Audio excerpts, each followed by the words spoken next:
예, 안녕하십니까. 오늘은 그 다리 길이 차이와 그 자세 패턴에 대해서 좀 말씀드리려고 합니다. 그 흔히 뭐 LLD라고 이야기하는 다리 길이 차이와 또 자세와의 상관관계에 대해서 좀 말씀드리고자 합니다.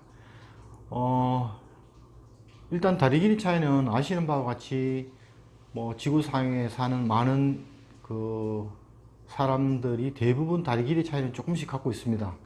근데 그 다리 길이 차이는 뭐 크게 보면 두 가지지 않습니까? 첫 번째는 해부학적 다리 길이 차이.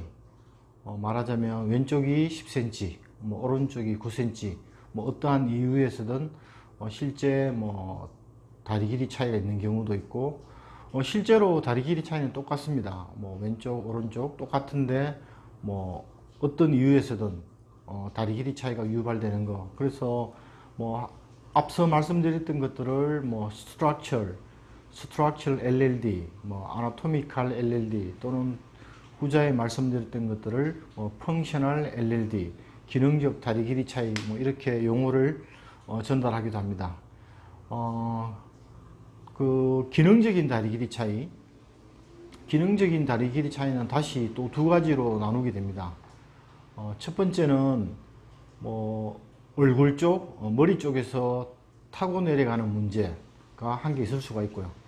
두 번째는 발에서부터 머리 쪽으로 타고 올라가는 어떤 그런 문제들이 있을 수 있습니다. 그래서 뭐 앞서 말씀드렸던 머리, 얼굴 쪽에서 타고 내려가는 문제를 descending postural pattern이라고 뭐 이야기를 하기도 하고요.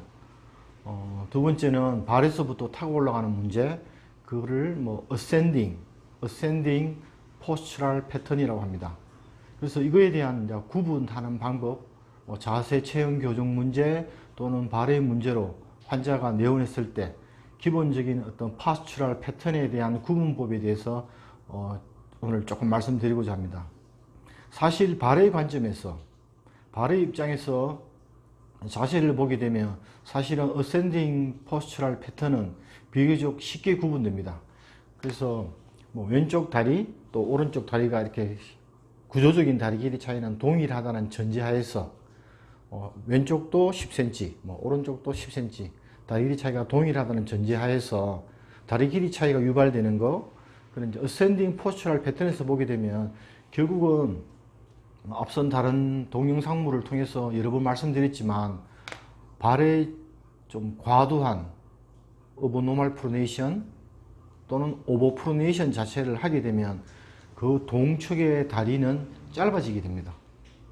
짧아지게 되고 당연히 발이 안쪽으로 과도하게 설어지게 되면 짧아지게 되고, 그로 인해서 발은 발구스, 프로네이티드 풋이 되는 거고, 당연히 무릎은 좀 더 X자로 바뀌는 제누 발굼이 되고, 뭐 티비아, 피머는 당연하게 인터널 로테이션을 하게 되고, 그로 인해서 펠비스는 미디알 로테이션을 하게 됩니다. 미디알 로테이션을 하고 엔티리얼 틸팅을 하게 됩니다.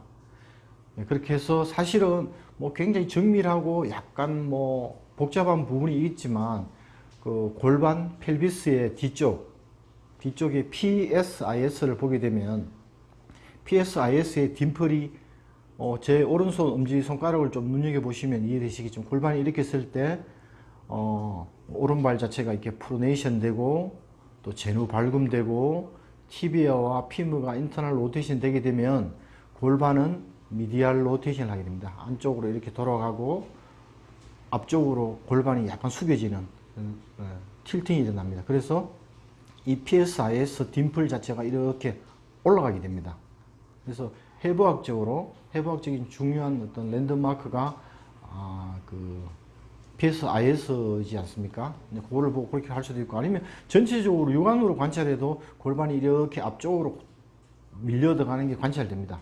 그래서 어센딩 문제는 정리해서 말씀드리면 뭐 오른발이 됐든 왼발이 됐든 한쪽 발이 더 설어지게 되고, 그로 인해서 뭐 티비와 피머의 인터널 로테이션, 제누 발굼, 그 다음에 동측 발의 미디알 로테이션, 엔티리얼 틸팅이 되고 있다 라고 하면 ascending postural 패턴으로 간주하셔도 크게 문제가 되지 않습니다.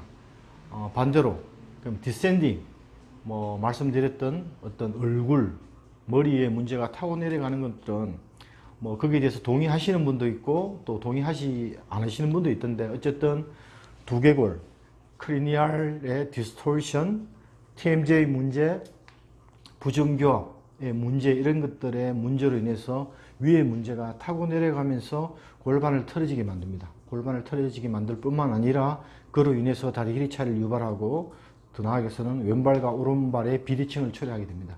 이제 그런 문제들이 결국 디센딩 포스처럴 패턴이 됩니다.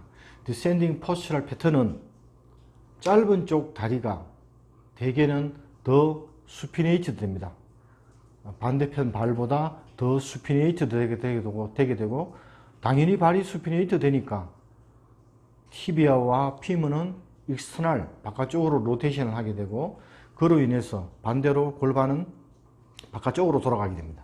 바깥쪽으로 라테랄 쪽으로 돌아가고 당연히 그 골반의 동측의 골반 쪽은 엔티리얼 쪽이 아니고 포스트리얼 쪽으로 후방 쪽으로 경사를 이루게 됩니다. 그렇게 해서 구분하는 것들이 다리 길이 차이와 또 기능적인 다리 길이 차이죠. 기능적인 다리 길이 차이의 어떤 다리 길이 차이와 그 포스처럴 패턴, 어센딩인지 디센딩인지 그런 것들을 구분하는데 굉장히 유효한 굉장히 좋은 어떤 방법이 되겠습니다. 조금 다시 정리해서 말씀드리면 다리 길이 차이는 두 가지입니다. 구조적인 다리 길이 차이, 기능적인 다리 길이 차이. 기능적인 다리 길이 차이는 다시 어센딩 포스처럴 패턴과 디센딩 포스처럴 패턴이 있습니다. 어센딩 포스처럴 패턴인 경우에는 결국 그 발의 오버프로네이션 또는 오브노멀 프로네이션으로 인해서 다리의 인터널 로테이션, 무릎의 제누 발굼, 피무의 인터널 로테이션, 그로 인해서 펠비스가 미디알 엔티리얼 쪽으로 틸팅하는 거면 어센딩 포스처럴 패턴이고요. 앞서 말씀드렸던 머리의 문제, 얼굴의 문제, 크레니얼 디스토션이라든가 아니면 TMJ 문제라든가 부정교합의 문제 이런 것들이 마치 그 인형놀이 할 때 이렇게 뭐 줄 잡아 당기는 거 있지 않습니까? 그런 것처럼 위에 문제가 밑으로 타고 내려가면서 여러 가지 몸을 틀어지게 만드는 어떤 그런 것들이 디센딩 포스처럴 패턴이 되겠습니다. 이런 것들로 정리해서 환자를 볼 때 이 환자는 디센딩 포스처럴 패턴에 가까운지 아니면 어센딩 포스처럴 패턴에 가까운지 콤비네이션 패턴도 있습니다. 콤비네이션 패턴도 있는데 뭐 여러 학자의 의견들이 조금씩은 다르지만 제가 알고 있는 그 어떤 그 이태리 사람입니다. 이탈리아의 로스바트 박사는 어센딩 포스처럴 패턴을 50% 정도 보고요. 디센딩 포스처럴 패턴을 한 10%, 다음에 콤비네이션 패턴 그런 것들이 복합적으로 섞여져 있는 믹스드 타입을 한 40%로 논문 발표한 걸 제가 봤습니다. 이것도 약간 참고하시면 도움 될 것 같습니다. 또 다음에 이거와 관련돼서 좀 더 자세한 내용들은 뭐 오프라인 또는 아니면 또 다른 영상을 통해서 전달 드리도록 하겠습니다. 고맙습니다.